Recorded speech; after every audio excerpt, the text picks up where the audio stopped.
All right, are we live? Yes. Um, Hello, everyone. Welcome to this online lecture organized by SIP Utrecht and URIOS, the Study Association for European and International. All right, are we live? International Law. Tonight we're going to talk about the use of force and the freedom to protest. So that's basically covers how the police can use force in a protest. What are your rights as a at a protest? How can you defend yourself at a court? And we were joined by Walid Mahmoud. He is going to tell something theoretical about what are your rights? What is international law? What is international human rights law? And Jelle Knaas, he's a lawyer, and he's going to talk to give us an insight in what it's like to stand in front of a court or stand up in front of a government um, when you have protesters against that government, and he's going to give us some examples from the Netherlands. A few things I will quickly walk you through the evening. First is Walid going to talk. He's going to be introduced by Natalie. Then there's room for a couple of questions to Walid to clarify if you have any questions. Then Jana is going to talk, and then we have a question round where you can answer all the questions you have about this evening. But first, let me give the floor to Natalie. Thank you, Jelle. Okay, good evening, everyone. So I see everyone's muted already in the Zoom call, but please feel free to keep the camera on if that's okay with you.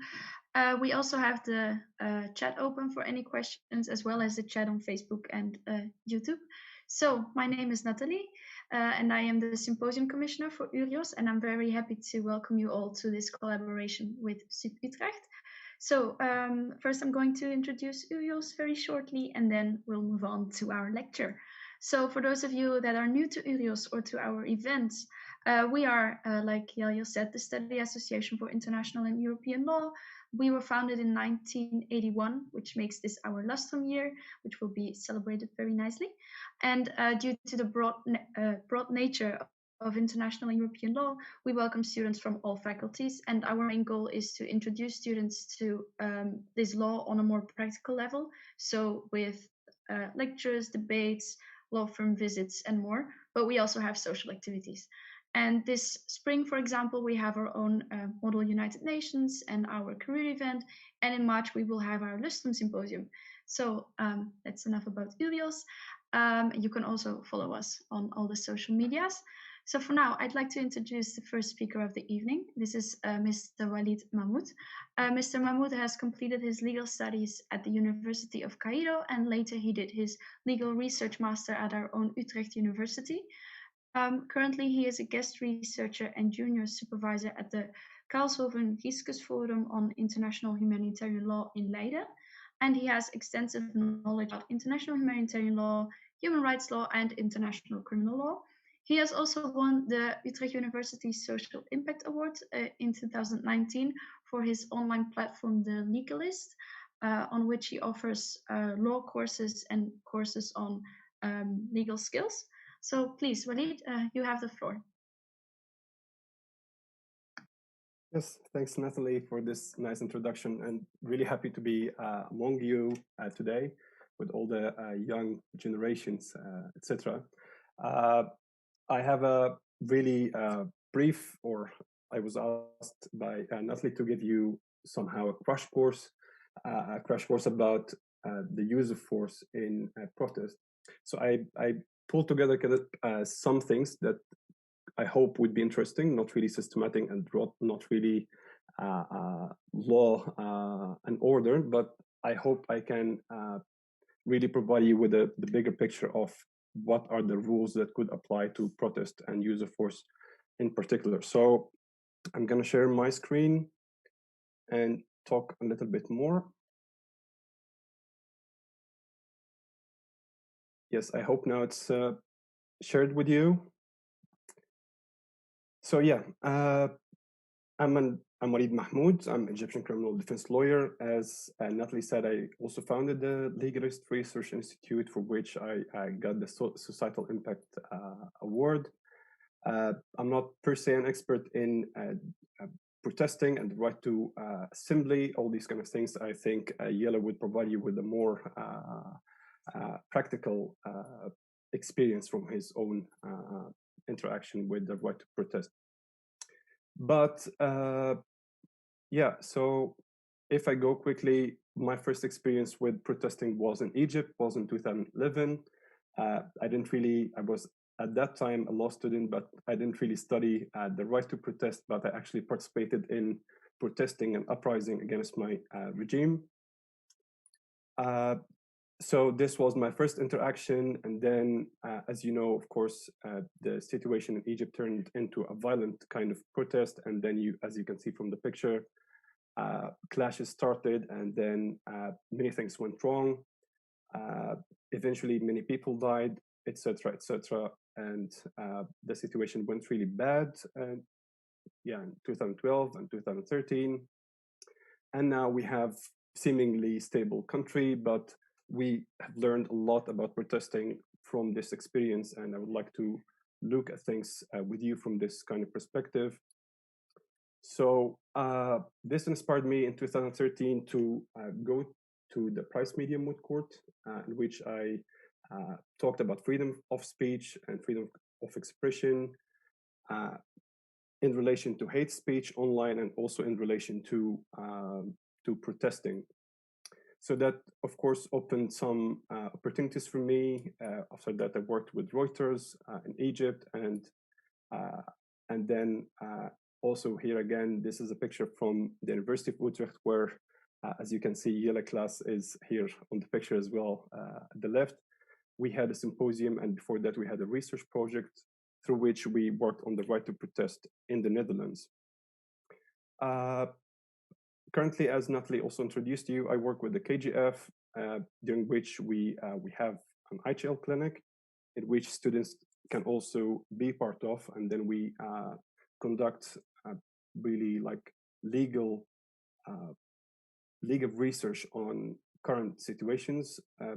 Although most of the situations we work on are confidential, so I can't really share with you, but I'm happy to answer some of your questions. Without further ado, let's jump into the right to protest. And what I would like to start with is that many people, even like in 2020 and 2021, still think that protesting somehow is illegal, frowned upon, all these kind of things. Perhaps some senior generations would see it as perhaps an illegal act. Some people scare from the criminal responsibility, all these kind of things.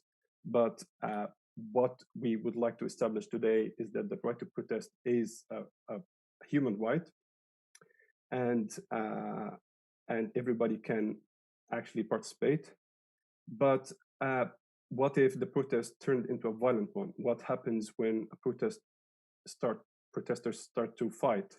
For example, when the government introduces some radical ideas or inhumane practices, what would the protesters do in this kind of scenario? My question here would be, could citizens then turn into violence? In other words, is the right to protest an absolute one? And if not, what are the limitations? On the other hand, excuse me, the law enforcement officers or the police agents also could turn into use of force. And here we would like to ask, are police forces allowed to use force against protesters, and what are the limitations? Finally, I would like to ask, what happens if the protest turned into an armed conflict or a civil war? What laws apply here, and what happens in this scenario? What kind of international domains that would apply and factor in regulating the situation? So today, my task is to provide you with a holistic general account of the applicable legal regimes to the use of force during protests.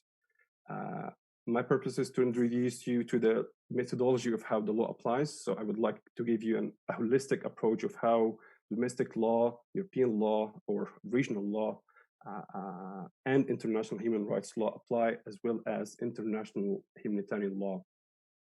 So these are the things. We may also tackle some questions related to accountability, which is an important component when it comes to the right to protest, as I will discuss.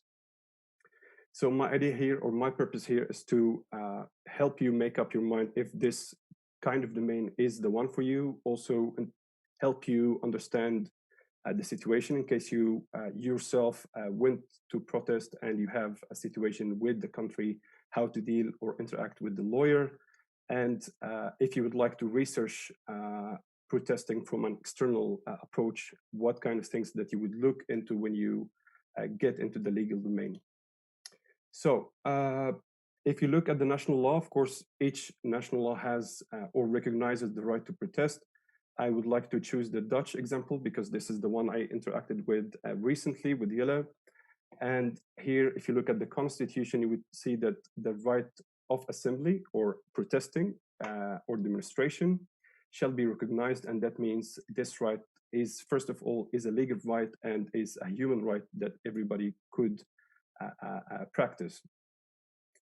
But as you can see, also, there is a Public Assemblies Act. I left you the link below so that if you would like to check your country or check other countries or try to compare how legal regimes or national legal regimes look at the right to protest, you can use that link. Here we'd find that the Public Assemblies Act give some powers to the mayor to impose restrictions on protesters for a reason or another. Of course, the mayor himself is or herself is also restricted in exerting his powers. So, for example, when there is no notification given by the protest, and notification here doesn't really mean that the protesters need to take permission of the mayor, but they have to notify before they go into a protest that they are going on that day and they pursue these kind of aims. And when the mayor tries to restrict a protest, for example, taking place in the Netherlands, they can only do that in order to protect health, or they would do that for the interest of the public. So this is on the national level. If you go more to the regional standards, excuse me, I will also pick the European example, which might be related to some of you, but I also listed here with hyperlinks some other regional standards and regional courts and regional conventions that talk about the right to protest or the right to assembly. And you can see it everywhere in the African Charter, also the American Declaration and the European Convention. The last link is more or less a kind of interpretative legal text that sort of puts together and give meaning to the right to protest, because as you can see, the right to protest or right to assembly has a lot of things to be considered. So if we look at the European level, of course, you know that, for example, the Netherlands is part of the EU, and that means the EU Charter of Fundamental Rights, or the CFR, is also a binding document. And here you could see that Article 12 says the right to freedom of peaceful assembly is also to be recognized. And here the Charter really says, yeah, that this right could be practiced on both levels, the national and the European level.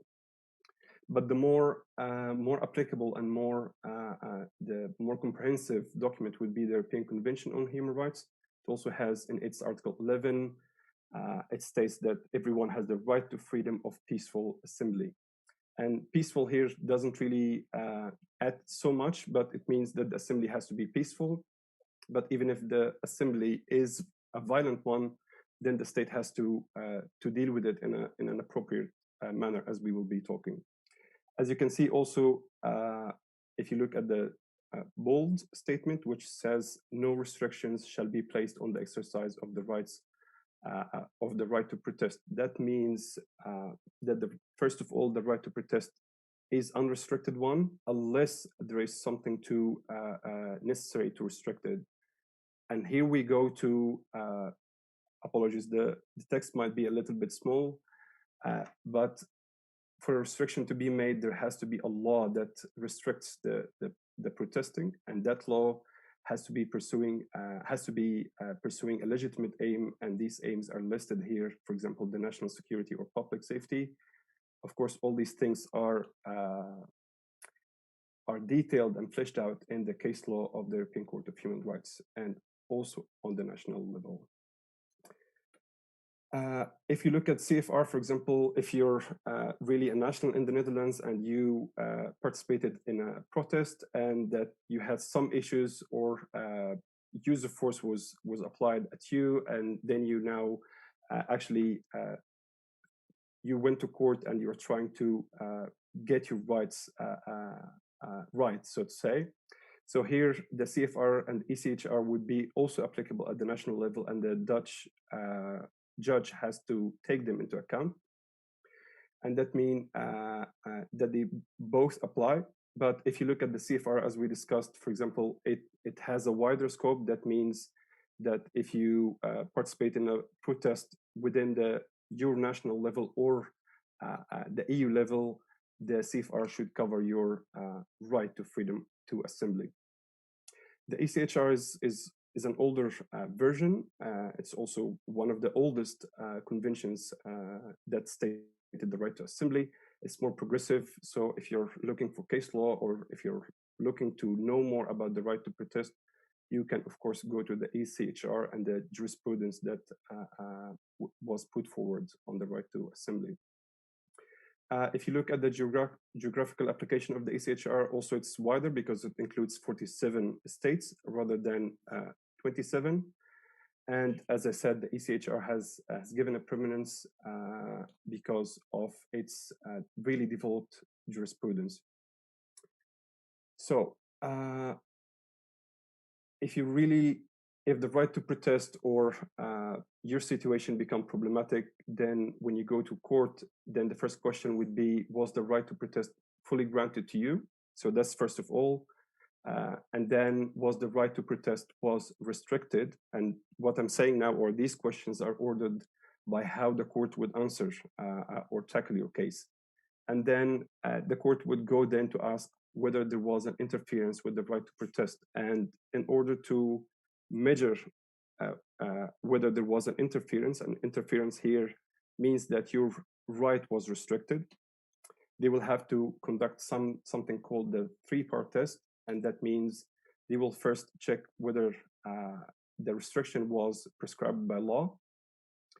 And that means the law was valid, the law was accessible, foreseeable, and that everybody could expect that the law would say the same as you see now in court. This is not really problematic most of the times, but what is problematic is that the restriction or the interference has to be pursuing legitimate aim, and the state here would have to justify that they were aiming to, for example, to maintain the security of the nation, something like that, as we will be discussing.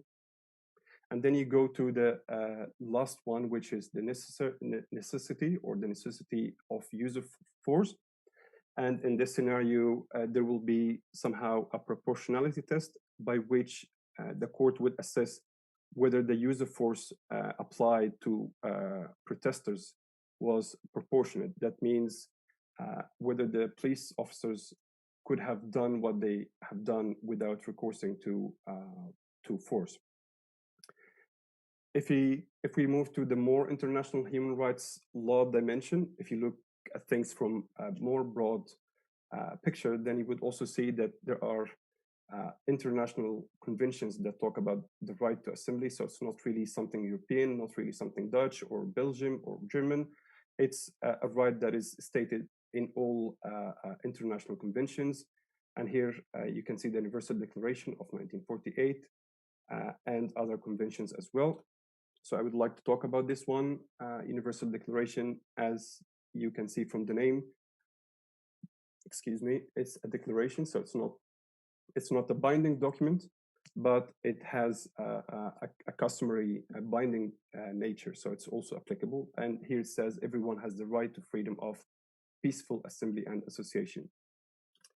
if you move to the International Covenant on Civil and Political Rights, which was ratified in 1966, this convention also, which is a binding convention, also states in Article 21 that the right to peaceful of assembly shall be recognized. And that means if you, as a Dutch national or a Belgian national or etc., your right to peacefully protest is granted on the national, European, and international level. And here, if you look at this convention, if you're really interested to research the right to protest and the use of force from a broad picture, you can also look at the guides and the jurisprudence of the Human Rights Council. So this is what James Crawford said about this covenant, is that it has specific rights. It also has specific obligations. So in this scenario, states would have to report how they deal with their human rights to the Human Rights Committee. They can also report one another. So they would say, okay, the state X is not really respecting human rights, not really respecting the rights of their citizens to protest, etc., etc. And if you are a victim yourself, so you participated in a protest and something happened with you at the national level, you try to get your rights straight, but this didn't really happen. You exhausted all your remedies at the national level. You can then go to the Human Rights Committee and then file or submit a case in order to get compensation for it. So I would like to ask here, what if a demonstration turned into a violent one? So let's talk more about the use of force. And what does this mean for human rights? So if the protest turned into a really violent one where law enforcement agents started to use weapons and you could see clashes in the street and fire and all these kind of horrible things, does human rights still continue to apply? What about the domestic law? All these are questions, but without a doubt, I can tell you that the domestic law applies all the time. It doesn't really cease or stops. Also, the regional and the international legal norms also apply. They all continue to apply. But here, if you look at the reports from Amnesty, also from the United Nations, you can see that there are 4 principles now that they really fleshed out for this particular context of use of force. The first one is the legality, or the one we talked about within the 3-part test, that the restrictions or interference with the right to assembly has to be legalized, and legalized has to be within a foreseeable and accessible law to every citizen. And the second principle is the principle of necessity. The principle of necessity basically means that the restrictions or the measures that were taken were necessary to pursue this particular aim. Proportionality is not really different from this, but the principle of proportionality would, first of all, prohibit any use of force where the human, when lives are at stake. So if the use of force would kill people in order to protect public security, then we may have question. But if the use of force resulted in the death of some to protect others, then maybe the use of force is justified. The fourth and really important one is accountability. So if you really have these human rights norms and the domestic law, but there's no accountability, then you would be really, you wouldn't really have, the law wouldn't really have a value. So there is also the principle of accountability, which basically states that not only the agents would be prosecuted for their actions, but also the officials and the people who put the plan for the law enforcement agent to use force. So without further ado on this point, I would like to go to the international humanitarian law, so that we could actually also see other international legal regimes also being involved. So my question here for you, as you can see, what if a violent protest turned into an armed conflict, and what does this mean to international humanitarian law? So the first question here, does international humanitarian law apply to protest involving use of force? So if you're at a certain point felt that you are participating in a protest and then use of force was applied, does international humanitarian law apply? And first of all, it doesn't really apply, because from if I give you a bit of an introduction about IHL or international humanitarian law, it really applies to armed conflict to protect, for humanitarian reasons, of course, to protect civilians, to protect those who can no longer take part in hostilities. It applies to protect the wounded, the sick, the injured, and the people who surrendered. So it really lays down rights for those who participate in armed conflict. So from an IHL perspective, if we look at the domestic level, if we look at protesting, it really defines or qualifies as internal disturbances. And that means isolated acts of violence. There is no really systematicness. There is no war or civil war going on. But then if you ask again, does really the situation between the protesters and the regime or the state mount to an armed conflict? In this situation, we can say that the IHL applies, and then that means other things as well, as we will be talking. So if the situation turned into an armed conflict, and here I start with the F, which is called a threshold question in the legal domain. This is how we call it. So does really the situation amount to armed conflict? And if you look at the Geneva Conventions of 1949, you can look at the Common Article 3 and also Article 1 of Additional Protocol 2 of 1977. All these Geneva Conventions and the protocols are universally applicable. So they also reflect customary international law. That means they apply to almost every state and every territory on Earth. So to come to this conclusion, to say that a situation of protesting is a situation of a civil war or an armed conflict, then we have to ask 5 questions.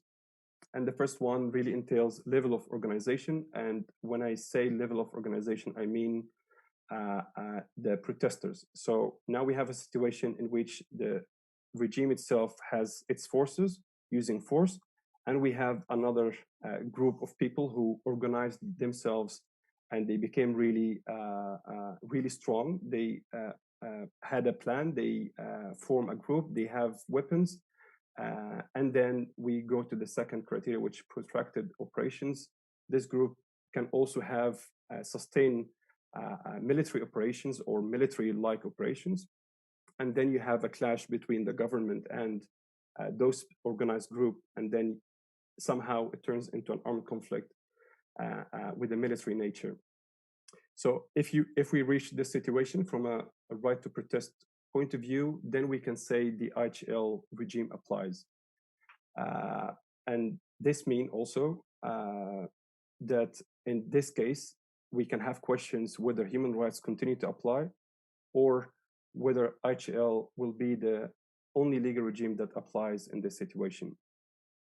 From the perspective of IHL, we also, or throughout the jurisprudence of international criminal tribunals, we came to 2 criteria: level of intensity and organized armed forces. And level of intensity means that there are really a war within this nation, and that the protests really turned into a war. For example, we can mention the example of Syria, where it was like a uprising within the Arab Spring, eventually turned into a war because people started to organize, weapons started to infiltrate the country, and then you started to have at least two opposing parties conflicting. From this scenario, we can say that IHL also applies. So, what does it mean, or what is the scope of international humanitarian law in this situation? So, international humanitarian law would apply as long as this armed conflict is ongoing, and this is called the temporal element. And if IHL applies to this situation, it would be applicable to the whole territory, to the whole nation. And, excuse me again, and that means also it would cover everybody in this state, as long as they relate to the conflict, or even if they do not relate to the conflict. For example, the IHL regime would say, okay, you have to, it really balances between the necessities of humanity and the military necessity. So IHL would take, for example, would say, okay, armed conflict is, we now have a situation of armed conflict, we have military operations, but we don't really care about the conflict part of the situation. We need to protect civilians, we need to protect the wounded. If people are captured, they have to be treated as prisoners of war. If somebody is wounded or surrendered and can no longer participate in this conflict, then this person has to be protected. Then a question, as I said, arises, does domestic law continue to apply in this situation? So if we have an armed conflict going on, for example, in the Netherlands, God forbid, does domestic law continue to apply, or would it stop at this point? The answer from a legal perspective is that domestic law would continue to apply, and human rights would also continue to apply. The three would be applicable together, and we will discuss this in a minute. So to really understand how these regimes apply, I made like 4 scenarios to discuss with you. The first scenario would be a peaceful protest turned into a violent one. What law applies in this situation? So in this situation, protesters started lighting up a police car. So that's the first fact. The second fact is that the police officers applied or used force against these protesters. What law applies? In this case, domestic law would apply, human rights would also fully apply, and this would be considered as participating or practicing your right to protest. And the use of force would be deemed as interference, and then the question would becomes, was this interference justified? Was it prescribed by law? Was it pursuing legitimate aims? And was it necessary in a democratic society? The second scenario would be internal clash that turned into an armed conflict. We have a peaceful protest, which turned into a violent one, and now the law enforcement officials used force and firearms. The clash between the two parties escalated and included eventually two opposing groups, the government on the one hand and an armed group on the other hand. What law applies? Domestic law continues to apply, and international human rights law continues to apply, and IHL also continues to apply. So if we go to scenario 3, which is a little bit more dynamic, we also have a situation in which a peaceful protest turned into a violent one, and then law enforcement officials again used force. And then we have two opposing parties, but the war or the civil war take place in City X, yes, and citizens were gathered to or were captured in City Y. So in this situation, we have a prison in City Y, and we have a clash in City X. Of course, domestic law would apply, human rights law would apply, but the question is, does IHL also apply to City X and City Y? And in this scenario, we would come to the conclusion that the humanitarian law would only apply in City X because it is an armed conflict, but those who were gathered and put in prison in City Y would also take the treatment of the prisoners of war because they have nexus to IHL. This is also a similar scenario, which you can, I will share these slides with you. You can also see it. I can see my time is running. So this is really some questions that you can raise when IHL applies. In principle, domestic law always apply, human rights always apply, but then when we have IHL, then you have a question when IHL applies and when human rights apply. And then we can go to the accountability questions. In this situation, we can ask on the national level. Of course, you have prosecution, you have judges who can help you or rule for you. But when the case turns into a really big one, so when we talk about hundreds of deaths and big clashes, then we can also pursue accountability before international criminal courts such as the ICC. And then we have 4 international crimes. The first one is the crimes against humanity and genocide, war crimes, and crimes of aggression. What I wanted to say here is that crimes against humanity and genocide do not really require IHL to apply, but you can make your case if the use of force that was taken by the national regime was of a larger scale, then you can make your case before these courts as well. And then you can make your case that this was a crime against humanity or a genocide.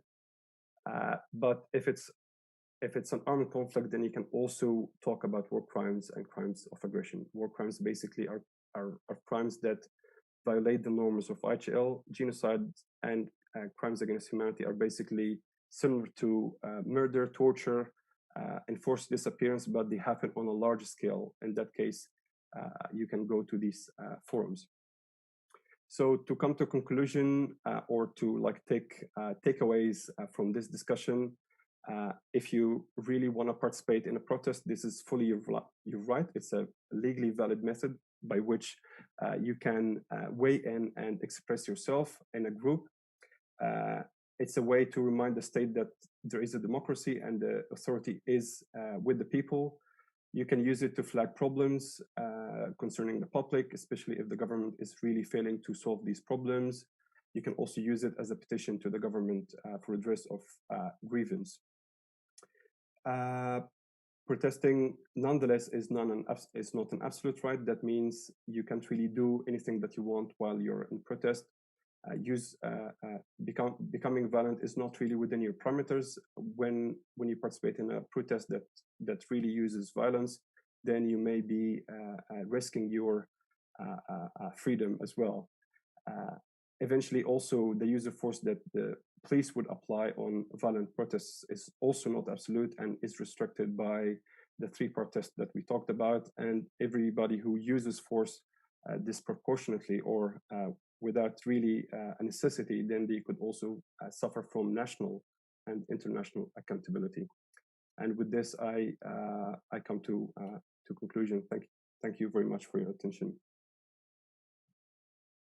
Thank you. Thank you for your presentation.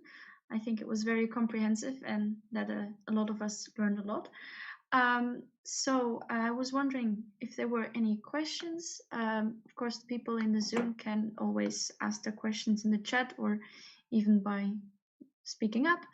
Yaljer, I don't know, do we have any questions in the Facebook or the YouTube for this part? I'm going to take a look for you. Thanks. No, I don't see any right now. So if anyone in the Zoom call has a chat, I think the best what you can do is raise your hand or ask it in the chat. But if you want to say it out loud, I think the best you can do is raise your hand so we can give you, so you can speak up. And if there aren't any questions, we move on to Jelle, I guess. Yeah.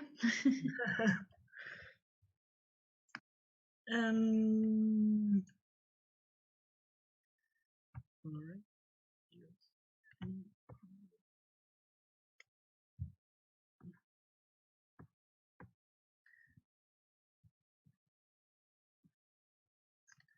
All right.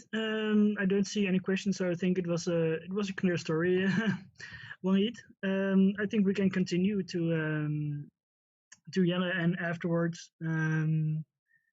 Oh, I see a question from Maya. She unfortunately can't raise her hand. But in what scenario would be the situation? So what scenario would the situation be with the American Capitol? So you presented at the end a few scenarios, and we all saw the news last week. What about the American Capitol situation? What scenario would that be? Yes, I didn't really fully understand the question, but if you really want to classify the situation in USA now I wouldn't say it's an armed conflict, because for it to be an armed conflict, you would really need a larger scale of military operations going on, and that the state would not only need its police forces, but it would also employ troops and use like really military weaponry to clash with its organized opponents. So in that case, we also don't really have an organized group that is really planning or really fighting against the US regime. So we don't really have this situation. We only have a normal situation of protesting, and then you can, of course, all human rights would apply. But this is, of course, a particular question, because we can delve right in into whether what Trump is now doing, whether it's legal or not, and whether it is within his rights. As far as Trump is inciting or motivating people to protest peacefully, I think he is within his parameters to do that. But once he gives even hidden messages for people to do violence, then this is definitely not within his legal parameters. In that situation, I would say human rights apply and domestic law also apply. But of course, international humanitarian law doesn't really apply in this situation. If you really have a more specific question, I would be happy to respond to. All right. I think I saw a hand by Katie. I don't know if you lowered your hand or maybe your question's already answered, but I saw a hand there. So if you have a question, speak up, and otherwise we'll move on. I have a question. That's okay. Benjamin. I'm fine to raise my hand button quickly, but the situation over the weekend in Amsterdam on the square. How do you view the use of force by the police? Did you think that was adequate or too much? Was it too violent? Especially referring to when the police van drove into the protesters and the protesters were touching onto the van? I'm not really following which situation you're referring to, but if police really runs into vans, and of course Klaas would give you more, he would be really familiar with these kind of situations in the Netherlands. But if you give me a situation in which the police officers run with their van into protesters, then we would have to ask the same questions again. What was going on at this particular moment, whether this interference was within the parameters. But if you look at it from outside, you can definitely say or come to the conclusion that police cannot do that. But of course, you will have to go through the test. I'm trying to give you like some legal answers, avoiding my opinion here. And then you will see what those protesters were doing at the time, and whether the police intervention was justified under the 3 criteria I shared with you.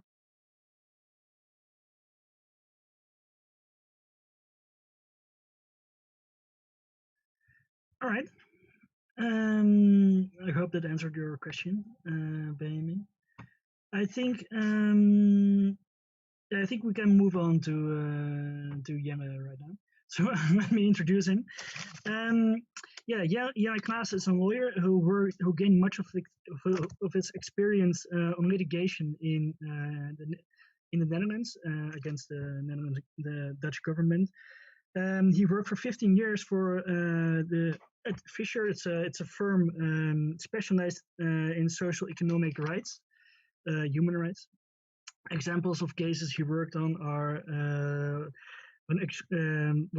for example, an exclusion of people of Iranian descent on academic institutions. He defended an undocumented young person who was not permitted an internship, and he defended a young person in Volendam who was not allowed to wear a headscarf to school. And he's going to tell us all about his work as a lawyer on human rights defense. And I think, Jelle, the floor is yours. Yes, awesome. Thank you. So my name is Jelle Klaas indeed, and I now work for the PILP NJCM. We are part of a Dutch human rights organization, which is part of a bigger international organization, the International Commission of Jurists. And my job as a human rights lawyer, together with my team, is to do strategic litigation. So we prepare cases together with activists, NGOs, legal scholars, like Walid, whom I should drink more coffee with after the lockdown because I really liked your talk, Walid, and other lawyers to build cases that we think support a certain cause. So we're not case lawyers, but cause lawyers. We look at a specific cause that people try to achieve, and we think from a litigation and lawyer perspective, could this case help you?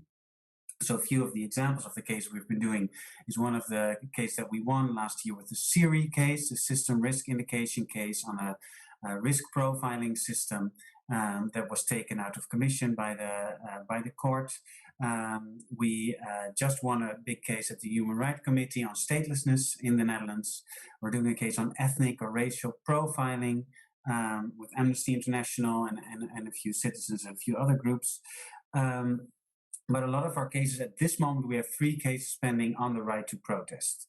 So what I will be telling you about shortly is about what the right to protest is, insofar as Walid did not already cover that. I will focus on the Dutch situation. I will go into one of my favorite topics, civil disobedience, and how the right to protest falls under that scope. And I will give you 1 or 2 or maybe 3 examples, depending on how fast I speak, on the cases that we're doing. And I really like questions on topics like last Sunday that I was binge watching what was happening in the Museum Square. Quick note, so I've been working for 6 years now as a strategic litigator, but I have an activist background. I've been to, well, I think thousands of protests as an activist myself. And the last years I've been to protests as a lawyer, as a legal observer. So we look at authorities, see how the right to protest is being dealt with and use of force. And I was an international legal observer in the Spanish cases against the Catalan politicians, and especially Jordi Cuixart, the organizer who received a horrible verdict. So the right to protest. A few things Walid already covered a lot on the more legal stuff. I will go a bit more into the practical and the political stuff. The right to protest is a fundamental right. It's a fundamental human right. And I think a lot of people in the Netherlands, but across Europe, view it as something as a favor, that you are granted a favor, that you have a permission to protest. I think for a good rule of law, democratic society to function at its best, the right to protest should be one of the main elements of that society. Because you want to know as a society and as a government to know what people think, what are they angry about. You want to see it on the streets. You want people especially with opinions that are not the major opinion, especially with opinions that could be harmful to others or that could be felt as problematic or too left-wing or too right-wing. You want to see that, also to see how big is the following of such an opinion, and also to see as a society and as a government how should we respond to these people. It's a very important fundamental right, and I think it's almost as important or maybe as important as the right to vote, which also is something that you do to express your opinion. And I think if you look at, very important is that the right to protest, which we don't know literally in the Netherlands, as Walid pointed out, we know the right to freedom of assembly, is very closely linked to the freedom of expression. And I will go into that because our cases are mostly also about where these bump into each other. So if you look at the right to protest, and the Dutch situation, you could argue that the Dutch law is relatively good.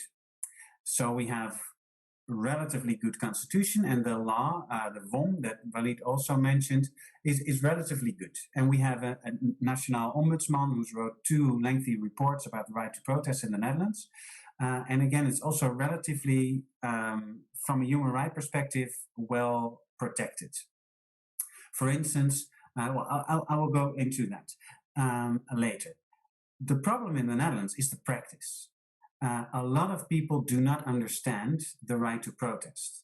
And if it's your neighbor, that's not that much of a problem, probably. But if it's the mayor of one of the bigger cities, or even the state secretary, and he doesn't understand the right to protest, then we have an issue.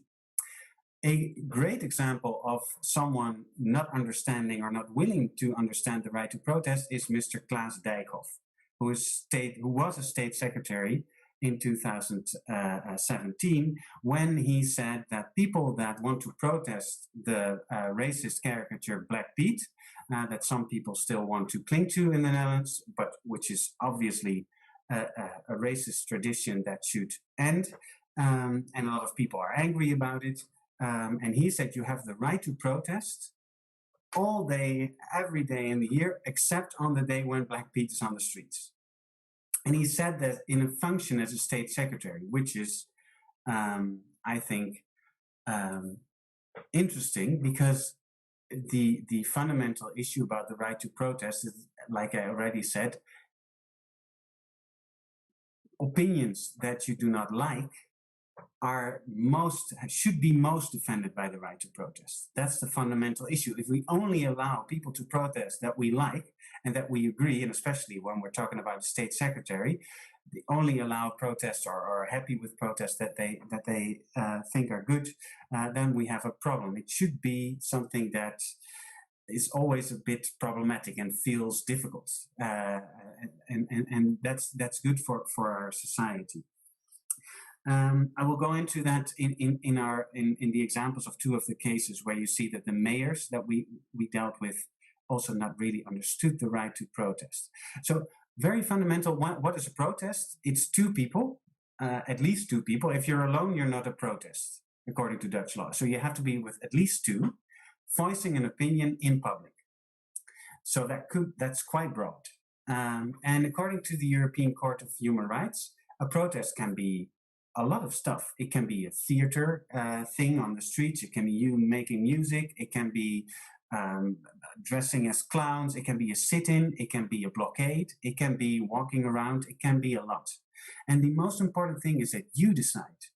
The content and the way in which you protest is up to the protesters. And that's a very important thing. If the government says how you protest or what you should protest about, we're talking about the censorship and about this thing that's so sacred about this right to protest, is that they should stay away from what you're protesting about, because that's what it is about the freedom of expression. So that means that if you want to host a protest on anything in the Netherlands, say for instance, you are a proud neo-Nazi, and you want to protest on the invasion of the Netherlands, and you want to celebrate the invasion of the Netherlands, you, in essence, have the right to do that. You go to the government, and you go, in this case, to the municipality, and you do not ask for a permit, but you notify them. You have to notify them. That was what Walid also said. And that's important because the government needs to, I'll get back to that in a second. You have to notify them. But on a lot of the pages of the municipality, it says a permit to protest. Ask your permission to protest. So even on the pages of some of the bigger municipalities, it already goes wrong. And you also hear a lot of policemen, and even in the news after last weekend, again, people were saying they did not have a permission to protest. If we would talk about a permit to protest, we would be talking about censorship, because we would also be talking about a government that could not permit you to protest. So you have to notify them. And then, and I think that's a very important element, again, that people fail to see, is that the government should not only allow you to protest, but they should facilitate it. And this is also enshrined in Dutch law. It's very, very clear. The government, just as you have the right to vote, they should make sure that you can vote, that you not only allowed, but that there are voting booths that you can go to, that you're not beat up when you start voting. But it should be very clear that the government has to make sure that you can actually vote. And the same is true for the right to protest and the right to counter protest. So if we have all these neo-Nazis, or maybe the 3 neo-Nazis that want to celebrate this particular event, and we have hopefully thousands of people saying, I don't like these neo-Nazis, I want to punch them in the face, and I want to organize a counter-protest, the government should facilitate both protests. And that's why you should notify the government, because they want to know where this protest is, so they can make sure that there are a lot of police, making sure that you can both safely have your protest within sight and sound of each other. That's also a very important element. The protest that you have should be within sight and sound of the topic that you're protesting against or for. So again, not a permit, and the moment that you protest with this group of neo-Nazis, the moment you roll out your swastika flags, then it's a different question, because then you are breaching several criminal laws, and then the police can arrest you for having these neo-Nazi insignia, for instance, or shouting anti-Semitic stuff. But the whole run-up to the protest and the whole idea of how the protest looks like, that is not something the government can say something about. They can say, like last weekend when these people wanted to protest the corona measures, they said, we want to have a big protest. And the municipality of Amsterdam said, yeah, you can have this protest. Of course, it's not about permission, but we think it's best if you go to the Westerpark area. And they had good arguments for that, to have these people placed in the Westerpark area. And it was still within sight and sound because it's a big public park, people can see it. But the protesters decided to go to the Museum Square anyway. And well, you can have a question whether or not it was still a protest because it was people drinking coffee. Well, it looked like a protest. I think it should have been perceived as a protest. But the government, like Walid said, they cannot prevent your protest, but they can, in their wish to facilitate it, give you certain instructions. Like if you want to protest environmental issues with 5 people, they can say to you, okay, you can do that in your street, but you cannot do it on the highway at 9 o'clock in the morning. And then they can use these arguments of public safety and stuff like that. But they should always look at these arguments in the light of this sacred right to protest.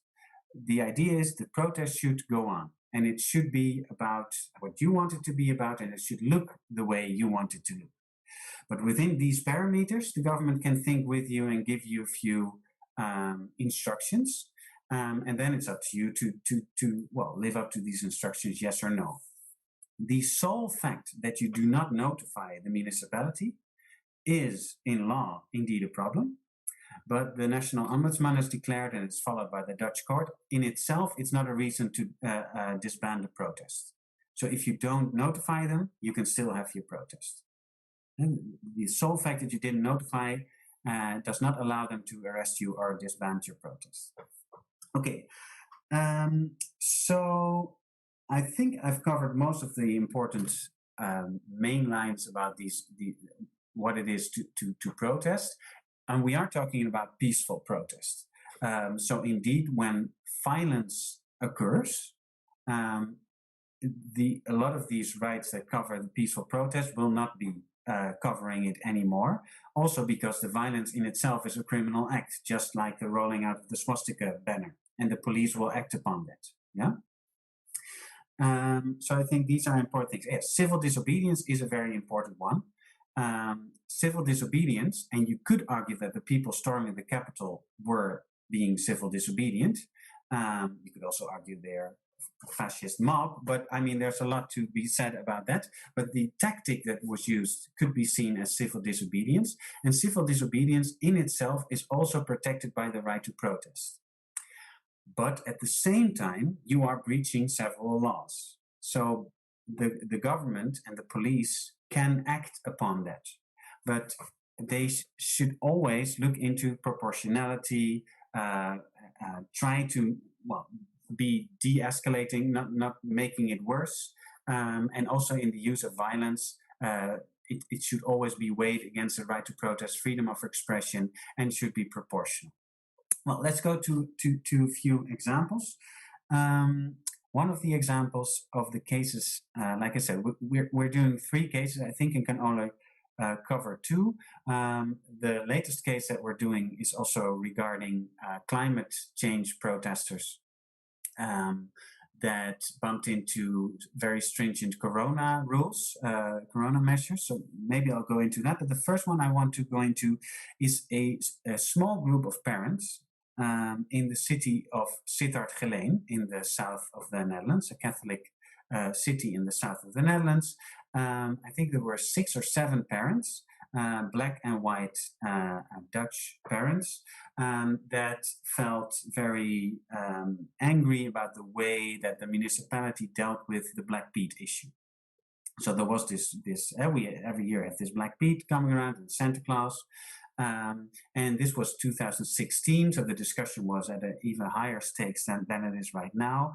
And they really had the feeling like, well, the government is supporting this parade with all the Black Petes. We want to voice another opinion. We want to show the public in Sittard-Geleen that there are some inhabitants and some parents that have an issue with this.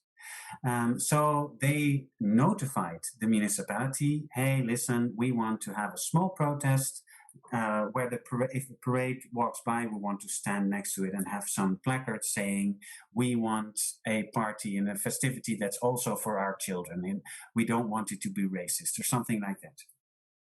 And then the mayor invited them at the municipality, at the mayor's office, and told them, okay, you can have this right to protest, but you should keep it gezellig. So it should stay a bit cozy and you should stay nice. So I don't want to see anything about racism and stuff. That's not gezellig. That's not what we want to have. This is a children's festivity. So you can have the protest, but I don't want you to shout nasty stuff and have nasty placards. So the protesters, asked us and Amnesty International, a few others, okay, what should we do? And well, we said, this is a problem. If the government says you can have this protest, but against Black Pete, but you cannot mention racism, this is not only a violation of the right to protest, but it's also about the freedom of expression. The government cannot say anything about the content of your protest. So we made an appeal against it, but in the meantime, the protest was going on. And there's a lot to be said about the protest, but given the time, I will only say a little bit about it. I think they were with 10 people, and they had placards for a racism-free Child's Fest and stuff like that on their signs. And the moment that they showed these signs, 2 things happened. A lot of people standing around them became very aggressive and insulted them, shouted stuff. And there was also a pro-Black Pete protest by a group of soccer fans, football hooligans, whatever you want to name them. They also had a protest, and they all have bald heads and stuff. And they were very angry with the anti-Black Pete protesters, and they went to the protest and they also surrounded them and started shouting and making their protest not within sight and sound anymore. They over-shouted them. And there was police present, and the police had told both groups that they should stay within their zones that were given to them. But the police did not act against these football fans, soccer fans, but they acted against the anti-Black Pete protesters and took away their signs. They said that they would arrest them if they would not hand over their signs because they were in violation of the agreement that was made with the mayor that it should stay a gezellig protest. So they were there alone, their placards were taken away and they were shouted at, and the police didn't really act against the pro-Black Pete protesters.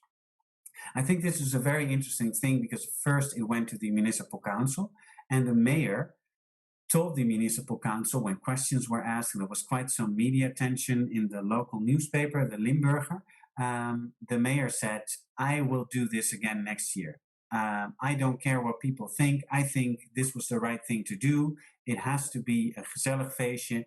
I don't want people shouting there against Black Pete. I don't want it to be about racism. I think I could do this.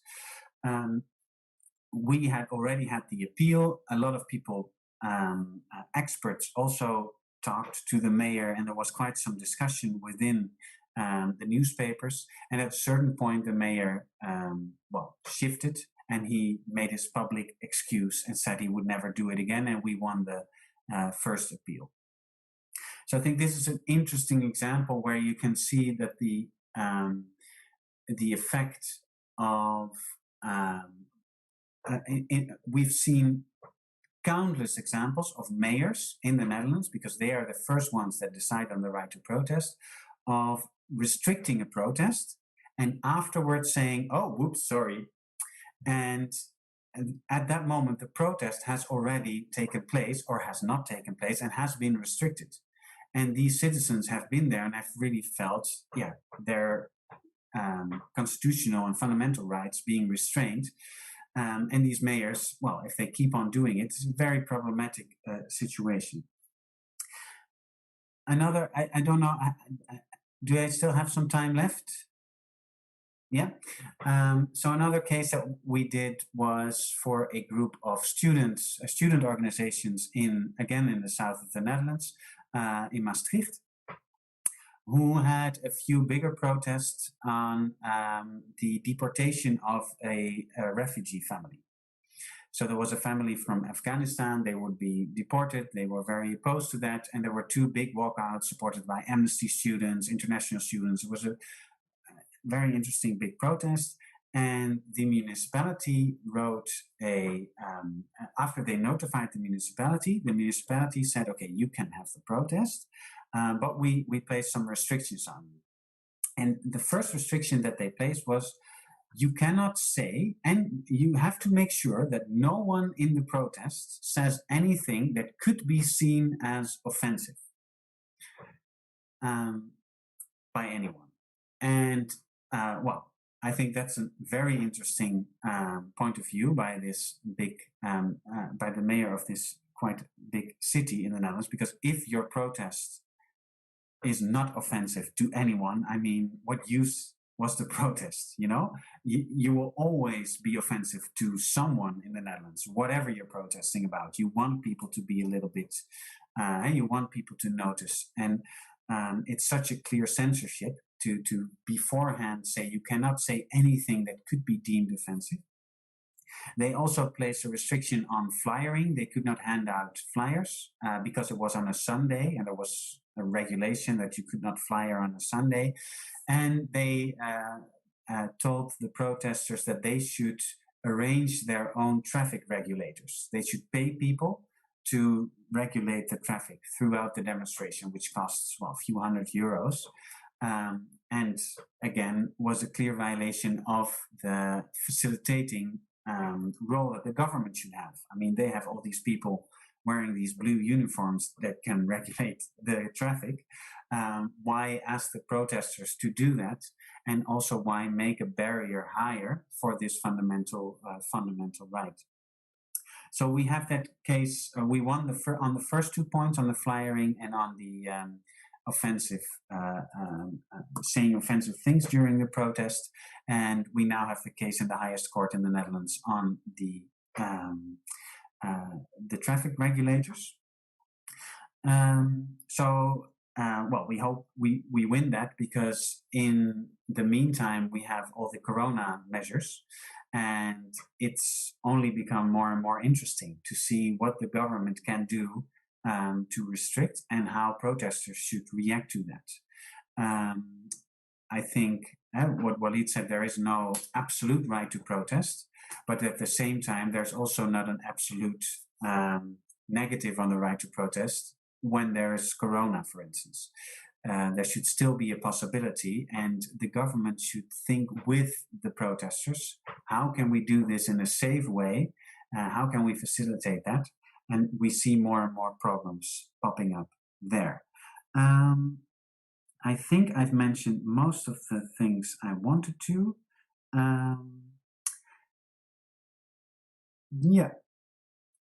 we have a few other examples. I wanted to show my the website. I could maybe share screen in a minute. Yeah, I'll just show you. This is our website. It's also in English, and you can see all the cases that we do. And we also try to share all the legal, the appeals, the everything that we write that is in English. We share. This is our right to protest page with info on that. And this is the police taking away the placards from the people protesting in Sittard Geleen. I think I'll leave it at that, and I hope there are questions or remarks on the right to protest. Bring them on. Yeah, I think, first of all, thank you very much for this interesting lecture. As I mentioned before, you can ask your question here in the Zoom chat, raise your hand, or in the chat on Facebook and YouTube. And Walid, I saw you had a question, or you raised your hand. Did you want to say something? No, I actually just applauded. It wasn't a raise of hand. Okay.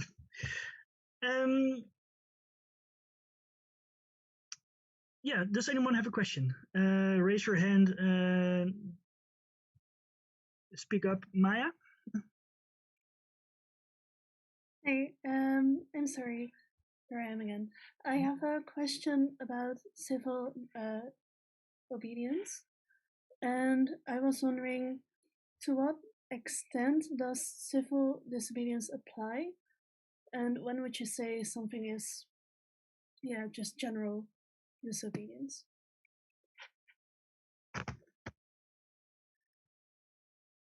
Yeah, that's a very good question. I mean,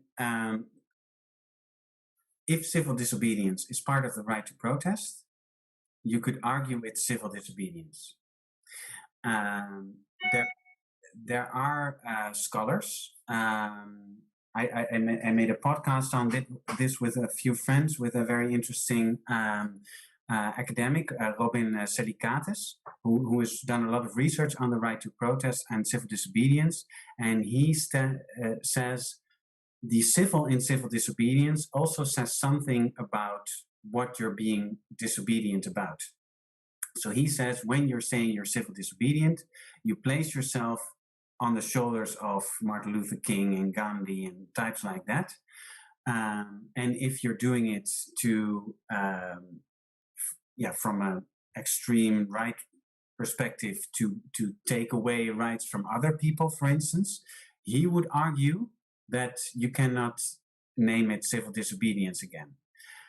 I think I disagree. I think it's more like a tactic where you choose in the right to protest, freedom of expression realm to also go one step further and break the law willingly. You are accepting that you are breaking the law to make your point and use that as a tactic.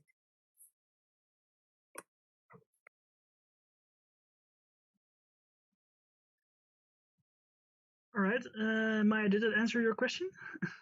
Yes, it did. Thank you. Anyone else? Raise your hand. Benjamin? One button. So how does it work when you don't have the right, well, not the right, but sorry, I'll rephrase. The Museumplein protest at the weekend, where they came together for a cup of coffee. How does that work, and is that civil disobedience? Yeah, it was very interesting to see how the authorities would deal with this, because normally if you notify the municipality that you're going to organize a protest, especially a protest in a situation of a global pandemic or a protest that's politically, well, problematic, and you could expect, well, counter-protest or something, you will have to let the authorities know who will be the organization committee, who you can make deals with on, okay, we should now move the protest in your safety to another place, or you should end it, or whatever. The people organizing the protests disbanded the protest. They didn't want anything to do with it, but they still went to the Museumplein. So there was no one the authorities could deal with. So you could argue that from the start of the protest on Sunday, a lot of individuals came together. And because they started getting together and also started giving each other group hugs, because a lot of them think Corona is not real, and I saw banners saying that the vaccine is poison and yada yada, and I saw famous neo-Nazi groups walking around them. So it was a very interesting mix of people bringing it together. But I think at a certain point it really was a protest, because it was people together in public voicing their opinion.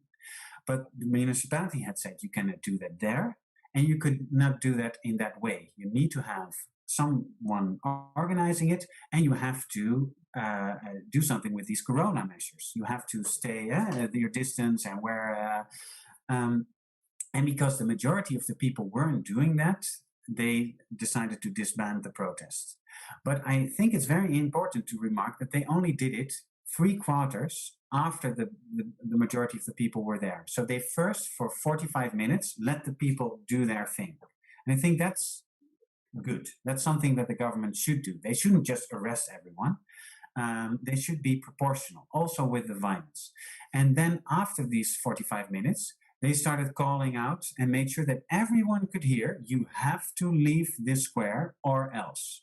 And they have to do that 3 times in Dutch law, and it was heard. I mean, everyone knew that if they would stay there, they would be civil disobedient. And then I think then happens what happens when you're civil disobedient. Same with squatters or other groups. You get beat by the police, and that's just something. I mean, you can choose that as a tactic. That's fine. I don't have a moral issue with that, but I do think it's very problematic that some of the people that were there are crying their tears on how they were treated by the police. I mean, they knew that they were getting this. They were asking for it. And they had all the chances to go away. And I mean, if you stay there, okay, and I think the same goes for any civil disobedience. You can see the violence coming from the police. I watched the violence as closely as I could from the live stream. It was harsh, but it was a buildup. It was getting more and more. And I think some of the instances you could argue it wasn't proportional. But the majority, I do think, also because it is in response to people throwing bricks and hitting horses.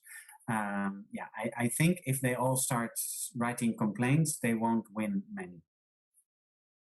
That's my short analysis of the protest. Thank you. All right. I hope that answers your question. Is there anyone else who wants to ask something? If you want to ask something to Waleed, by the way, it's also totally fine. I had a question about the Maastricht case. So the point that the government is making that the protesters should regulate their own traffic, what's their argument? Because I actually think that's a bit weird, seeing as traffic regulation is usually one of the tasks of the public authority. Yeah, we see this argument. It's a very troublesome argument that we see more and more. One of the bigger Black Lives Matter protests in The Hague on the Malieveld, which is the most famous veld to protest, that place is officially owned by Staatsbosbeheer, a different government institute, and they wanted to ask money to rent the place for the day. And I think we see that more and more often. We also see governments saying you can use the stage, but we will charge you for using the electricity.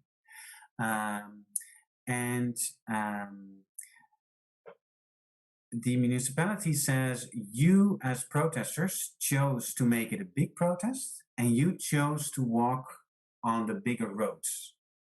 And because you chose that, you should be responsible for directing traffic. And the interesting thing is there were traffic regulators from the municipality present, but they didn't do anything because they thought the demonstrators should do that themselves, and they took pictures of the protest. It was a very, a little bit sad how they reacted, in my personal opinion.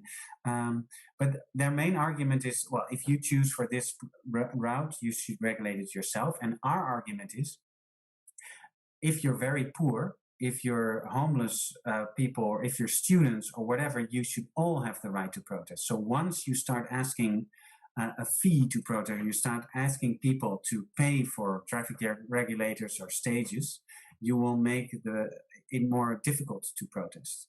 And the government should do everything they can to lower that bar to protest.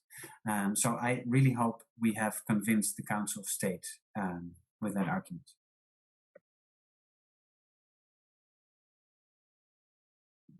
Thank you. Right. Thank you. Anouk. Yes, I had one question with regard to the COVID situation.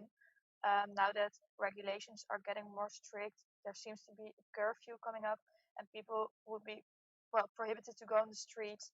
Could this also totally limit the right to protest, do you think? Not totally. I think again here it's more a weighing of different fundamental rights, and I think the government up until now has made it very clear that the right to protest. I mean, in the first months, in March and April, they were very unclear about it, whether or not the right to protest was as fundamental as we are saying, and that's what one of our cases is about, where they restricted the protests from 100 people to 30. But after the summer, the government made it very clear that you should still have the right to protest, and I really hope that they will continue that line.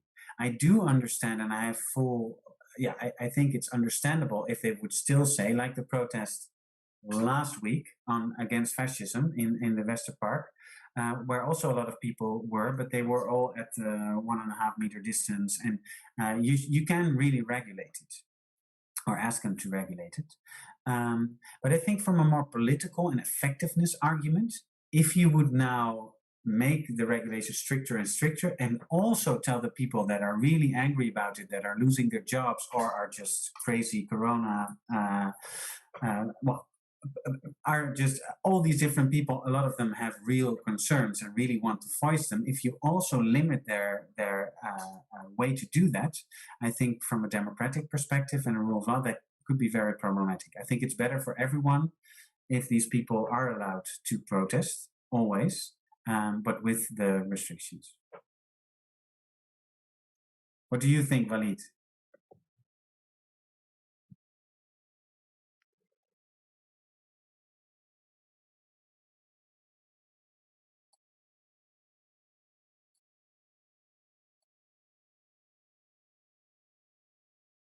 Can you hear me?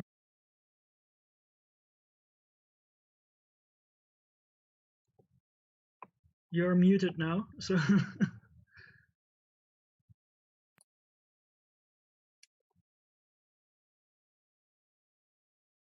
Yes, sorry. Yeah, I don't really have an opinion, I think, on that. I think, well, on the one hand, with the COVID situation, you would really think about all the negative consequences that could have on a more national level. And that, I think, would factor in all the tests that you will make from a legal viewpoint. So I think it will always factor in if the mayor says for the for health concerns and for the COVID. I think many people would tend to listen to that, especially that everyone is really locked in their houses. So I think that would definitely or ultimately give more powers to the mayor to say or to lay down more restrictions. But I think if organizers, from the other hand, really showed that they do it in a good way, and that they organize themselves well to take the COVID into account, I think in this scenario you would then argue that it's not as restrictive. But ultimately, I would say the COVID situation would restrict the right to protest until it fades away.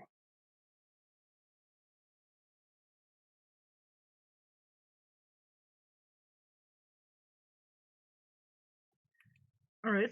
Thank you, Walid, for this this addition to this answer. Benjamin, is that another question, or did you? All right. Oh, go. I have all the questions. Oh, for Jelle, when you're protesting, but to do your protest, you're doing some legal activity. So like the farmers protesting and that they were driving with their tractors on the highway, which is against the law, the traffic law, or the Corona protesters who are violating the Corona rules. Is it then still legal to protest that way, or do they have to cease that way of protesting and protest in a legal way? How does that work?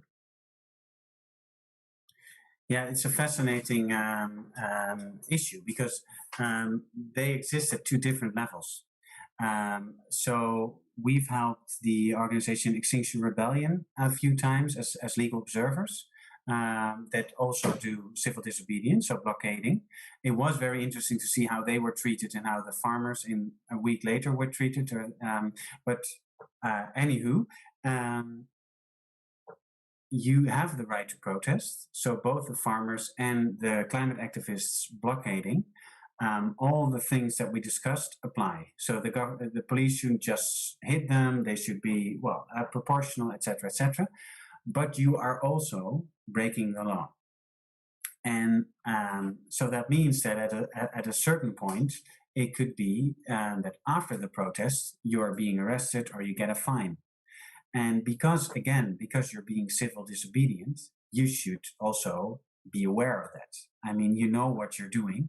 And it's also a big part of that kind of a protest that you know that could happen. So Greenpeace, for instance, is an organization that specializes in civil disobedience.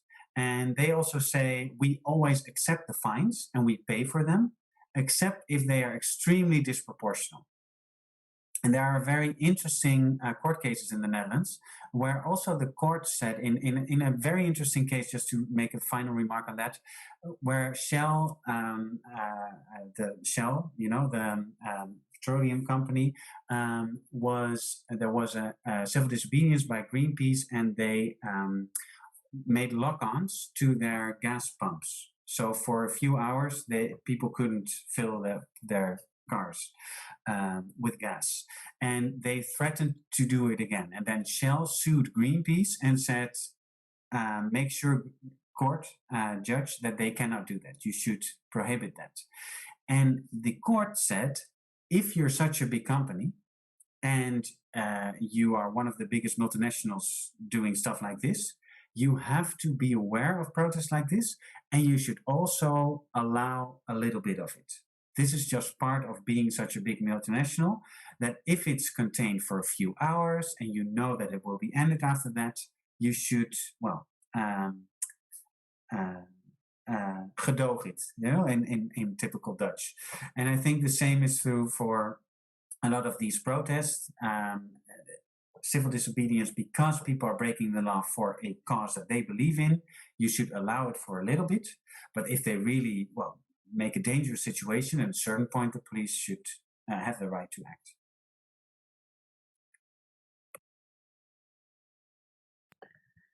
All right. I think we have time for one or two questions, and I think now is your time to answer. Wangit, do you want to add something to that? Yes, I was actually 2 minutes ago thinking about a really perhaps a philosophical question. I would like to hear your notes about it, Jelle, from the dynamics of how the right to protest applies. I was thinking, does it really matter if the cause is, or the aim of the protest is directed at the state measures, or if it's social, general, or otherwise? I mean, how does the state really encounter, does it really differentiate between a protest that is against the state itself or against somebody else? Do you really see these differences in practice? Perhaps from the perspective of the mayor or the perspective of the law enforcement officers, do they really differentiate if a protest is against the state measures or a protest is against some cause or more social cause? Thanks. I think not in general, not necessarily. If you look at the cause, so if you protest against pedophilia and child molesting, and you do that in a square, you will have the same rights as if you protest against a war or whatever. If you direct your protest at a person in a neighborhood that you think is a pedophile and should be killed, then it is getting different, because the rights of this individual also have to be taken into account by the government. And the same is true if you protest at an asylum seeker center, for instance, or, and we had quite a lot of discussion about that, if you want to protest at an abortion clinic. And I think that's a very interesting thing, because if you protest at an abortion clinic, you have the right within sight and sound. But at the same time, if you are actively harassing women that want to make use of their right to abortion, you also have to take into account their rights. So I think people that said it should be banned, these protests, I don't agree with them, but I do think they should be restricted, as in so far that they should not be allowed to harass women that go to these clinics, because they also have rights that should be taken into account. I think the weighing of these interests and also looking at who is it targeted at and what are their rights have to be taken into account. And in general, if you're protesting multinationals or the state, they should be able to, well, take a punch.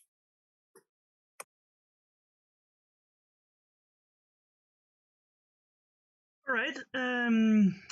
Thank you for this answer.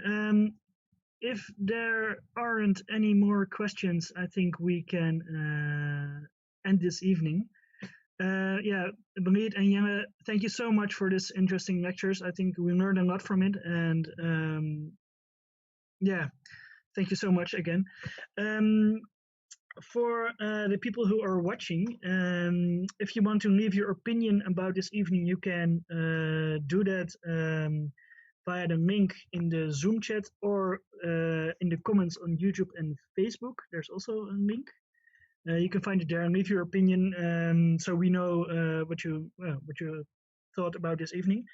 Again, you at home, thanks for watching. We really appreciated that you all, were able to follow this lecture. So thank you very much. And we hope to see you next week when we're going to talk about the life in the Anthropocene, I think. So yeah, that was it for tonight. Thank you. Bye-bye.